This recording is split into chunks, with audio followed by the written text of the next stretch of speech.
আমরা সাধারণত বাংলাদেশের রাজনীতিতে আপনারা জানেন জনপ্রিয় নেতাদেরকে কেন্দ্র করে ছাত্র সমাজ যুব সমাজের একটা ব্যাপক আগ্রহ থাকে।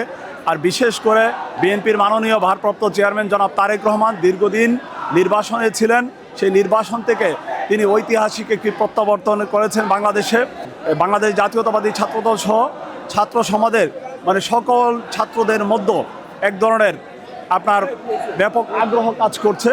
তো সেইটা কেন্দ্র করে বাংলাদেশ জাতীয়তাবাদী ছাত্রদলের সকল নেতাকর্মী আজকে এখানে জড়ো হয়েছে এবং ঢাকা বিশ্ববিদ্যালয়ের সাধারণ শিক্ষার্থীরা সহ সকল পর্যায়ের শিক্ষার্থী এবং আমাদের ছাত্রনেতা এবং নেতাকর্মীবৃন্দ সবাই উপস্থিত হয়েছে আমাদের দেশনায়ক জনাব তারেক রহমানকে স্বাগত জানিয়ে হাদির কবর জিয়ারত করার জন্য। আপনারা জানেন জুলাই আন্দোলন ছাত্র জনতার একটি ঐতিহাসিক অভ্যুত্থান।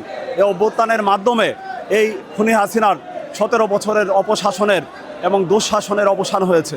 তো দেশনায়ক তারেক রহমান যারা জুলাই যুদ্ধে নিহত হয়েছেন এবং যারা আহত তাদেরকে তিনি ব্যাপকভাবে ধারণ করেন, সেই জন্যই তিনি আজকে পঙ্গু হসপিটালে যাবেন এবং আহতদের পাশে দাঁড়িয়ে তিনি সমবেদনা জানাবেন বলে আমরা আশা করি।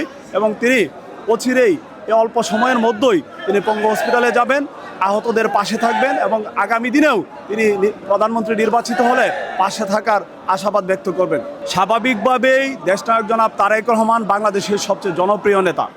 বাংলাদেশের সকল মানুষের আগ্রহ জনাব তারেক রহমানকে কেন্দ্র করে এবং আমরা আশা করি আগামী দিনে দেশনায়ক তারেক রহমান জনগণের বিপুল ভোটের মাধ্যমে আপনার এই প্রধানমন্ত্রী নির্বাচিত হবেন।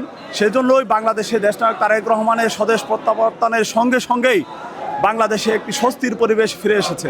মানুষের মধ্যে এক ধরনের আস্থা তৈরি হয়েছে, মানুষের মধ্যে এক ধরনের বিশ্বাস তৈরি হয়েছে যে বাংলাদেশকে খুনি হাসিনা ধ্বংস করেছে সেই বাংলাদেশের আবার পুনর্গঠন হবে।